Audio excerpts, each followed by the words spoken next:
Refer a friend and get $50 cash back for you and $50 cash back for your friend on loans of $3,000 and over at Courts Ready Cash. Plus, you get flexible payment terms, hassle-free service, and fast approval. All you need is your ID, proof of address, payslip, job letter, and 2 references. Apply now. Visit shopcourts.com. The more friends you refer, the more cash back. What are you waiting for? Make every moment count with a loan from Courts Ready Cash. We are ready when you are. Conditions apply.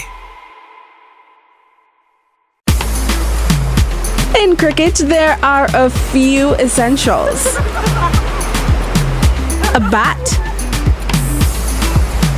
a pitch, a ball, some fielders, and plenty of refreshments. Enjoy the cricket with Angostura Chill. Angostura Chill, the official refreshment partner of the Hero CPL T20. 49 years of mass and free, Culturama 2023 years of mass and free, Culturama 2023. From Wetfest to Footfield, from Queen Show to Juve, Culturama 49, so you must be here. From July 27th to August 8th, join us in Nevis for the Caribbean's greatest summer line, Culturama 49. 49 years of mass and free, Culturama 20, 49 years of mass and free, Culturama 20, 49 years of mass and free, Culturama 20, 49 years of mass and free, Culturama 2023 years of mass, 49 years of mass.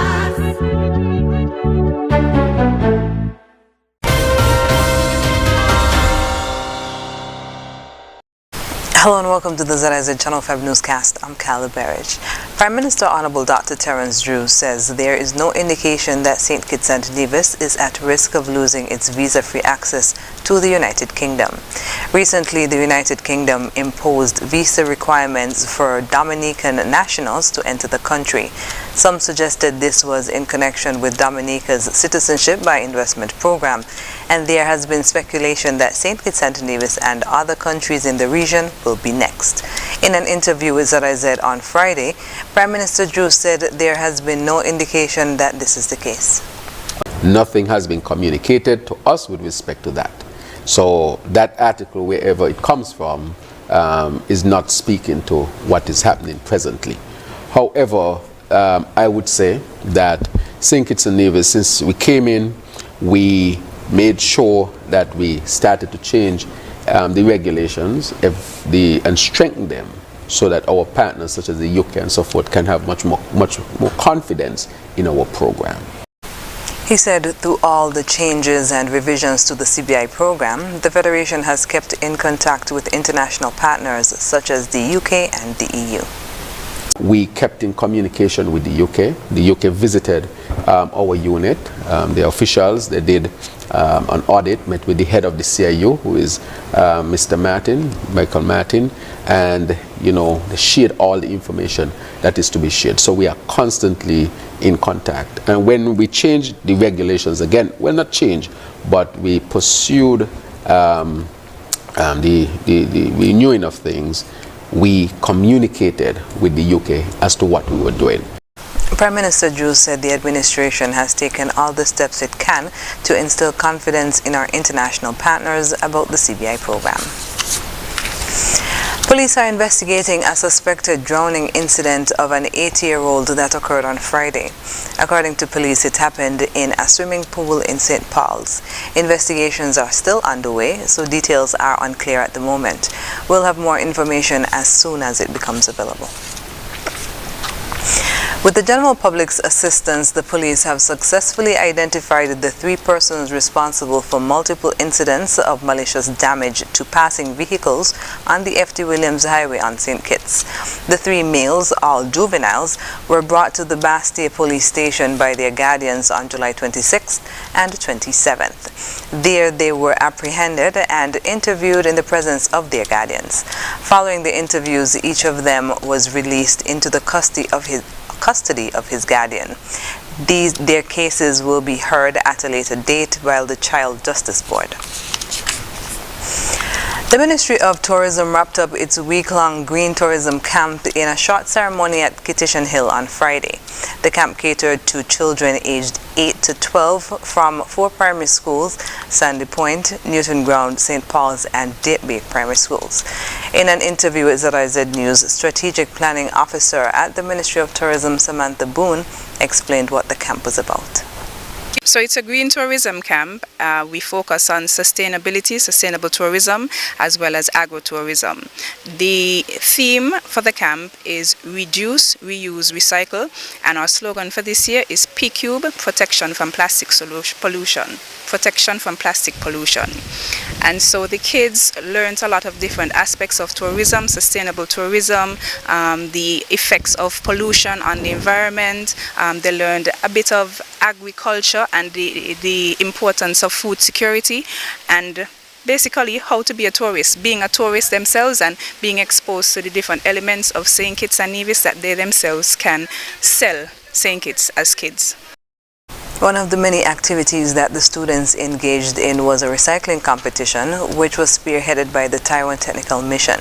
Recycling project manager Joyce Chang explained how the idea of recycling competition came about, noting that the competition allowed for the collection of 361 pounds of plastic bottles.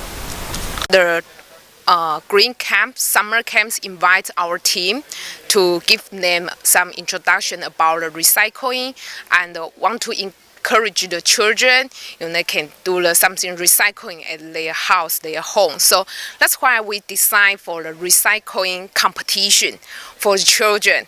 And children very excited for that. So actually we have 4 groups, and then children bring their bottles from home every day during this week for the summer camps. And this morning we collect all the bottles from the what they collect before, and the overall is around 361 pounds. It's a lot, only for 40 children, She mentioned that apart from the recycling competition, other engagements with the children centered around teaching them what is recycling and why it is important to recycle. Minister of Tourism Honorable Matcha Henderson explained why it is important to start teaching the children about the environment, sustainability, hospitality and tourism.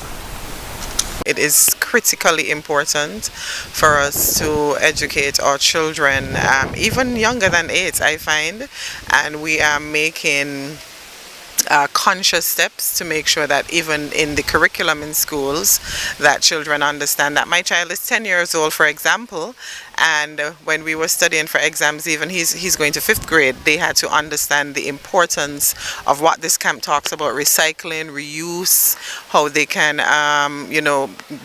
practice things to keep the environment clean and sustainable for tourism for us. If we don't do that now, we're not going to have a destination to sell within 20 years. Outside of selling a destination, we need to make sure that we are creating a safe space for our children. We need to teach them how we need to be sustainable. We're creating nationally a sustainable island state, and it starts from a very tender age. During the ceremony, the students were given participation certificates and special prizes. The ministry is hoping to expand the camp to include students island-wide going forward. After the break, BEAD continues well drilling in Kayan, and the Department of Civil Aviation hosts runway safety workshop. Stay with us.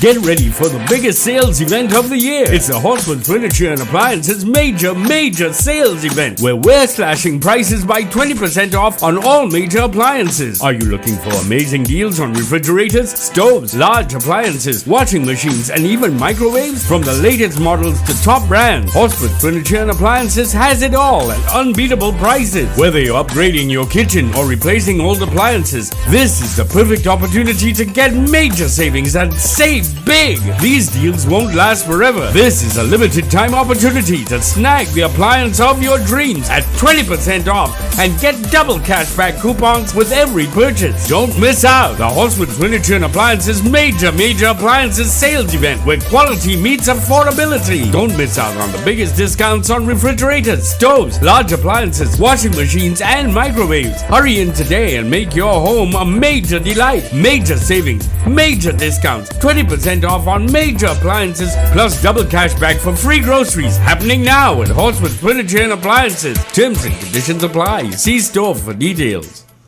50,000? 50,000? $50,000? Win big with TDC! Win up to $50,000 cash in the TDC Mega Rewards Mega Raffle! To enter, you must be a Mega Rewards member or sign up to TDC Mega Rewards Loyalty Program. Shop at our TDC retail stores or online at shoptdcgroup.com to receive one entry for every $250 spent. Draws take place from July to November. Win $10,000 every month with your entry rolled over so you can win even more. Yes, this is 50. Terms and conditions apply.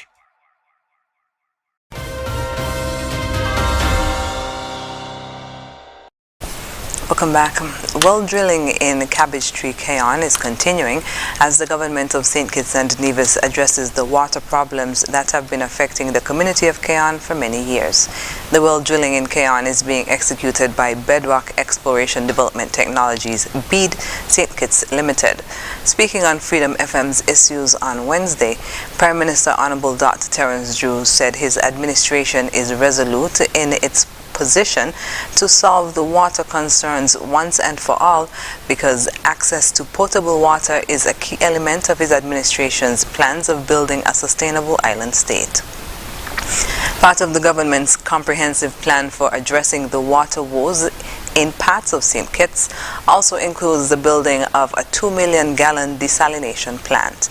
The Prime Minister said, quote, "Presently we are receiving 150,000 gallons from Marriott. We intend to increase that to about 400,000 gallons of water, which is a significant increase. That means that less water will be needed from the Bastia area to serve the Frigate Bay area," end quote. He said that the procurement board recently approved a 2 million gallon desalination plant that is expected to cost approximately $10 to $14 million, and those 2 million gallons will help us to resolve a lot of our issues with water. The Department of Civil Aviation hosted a 5-day runway safety workshop to underscore the government's commitment to safety and security within the aviation industry. The workshop wrapped up on Friday, July 28th. During her speech to open the workshop on July 24th in Bird Rock, Minister of Civil Aviation, Honorable Masha Henderson, said, quote, "Runway safety is one of the high-risk categories of occurrence that need to be addressed to mitigate the risk of fatalities in international civil aviation in the world and in the Pan-American region." The minister stated that the implementation of runway safety teams has been demonstrated worldwide to be a systematic approach to safety and collision avoidance on the runway. The workshop was facilitated by Regional Officer for the ICAO, Fabiana Todesco, and Stephen Baker of the Federal Aviation Administration, FAA. Also present at the sessions were the Director General of the Eastern Caribbean Civil Aviation Authority, ECCAA, Anthony Whittier, CNS Inspector at ECCAA, Richard Cox, and participants from the St. Lucia Air and Seaport Authority. The Ministry of Health has completed an extensive series of customer service training sessions that began in May 2023. The training series has been an ongoing process, providing potential benefits for each department within the ministry. The sessions were designed to address crucial elements of interpersonal communication. Key themes included setting and managing customer expectations, the significance of nonverbal communication, the application of emotional intelligence in healthcare settings, and strategies for effective conflict resolution. The series was facilitated by Delcia Bradley King, a specialist from Training Assets Limited. Dr. Sharon Archibald spoke of the training, saying, quote, "Improving the way we interact with and serve our customers has been a top priority for the ministry. We believe that investing in our people is the most effective way to deliver exceptional service. This training was aimed at elevating the customer experience by building our team's capacity in these critical areas," end quote. According to a statement, it is the ministry's expectation that the benefits of this training will be reflected in the improved quality of service provided to the public. The government of St. Kitts and Nevis has announced the appointment of Clarice Langley Stevens as the new chairperson for the National Emergency Management Agency NEMA Board of Directors. According to a statement out of government headquarters, this appointment comes as a testament to Mrs. Langley Stevens' exemplary leadership, expertise in disaster management, and unwavering commitment to safeguarding the well-being of our citizens. The statement said Mrs. Langley Stevens brings a wealth of experience in disaster preparedness response and mitigation, having served in various prominent roles within the field of emergency management. Prime Minister Honorable Dr. Terence Drew expressed his confidence in Ms. Langley Stevens' appointment, stating, quote, "We are delighted to welcome Clarice Langley Stevens as the new chairperson of NEMA's Board of Directors. Her wealth of experience, passion for public service, and strong leadership qualities make her an ideal candidate to lead our nation's efforts in disaster management. We are confident that under her guidance, NEMA will continue to excel in its vital mission of safeguarding our citizens and enhancing our resilience in the face of adversity." Mrs. Langley Stevens expressed her gratitude for the opportunity, saying, quote, "I am deeply honored and humbled to take on the role of chairperson for the NEMA Board of Directors. Disaster management is not just a profession for me, it is a calling. I look forward to working closely with NEMA's dedicated team and our partners to ensure that our nation is well prepared to face any challenge that may come our way. Together we will build a safer and more resilient St. Kitts and Nevis," end quote. Clarice Langley Stevens, a registered NEMA volunteer for District 6, worked in the civil service for over 22 years. Coming up in regional news, Barbados hosts conference on slavery and reparations. The details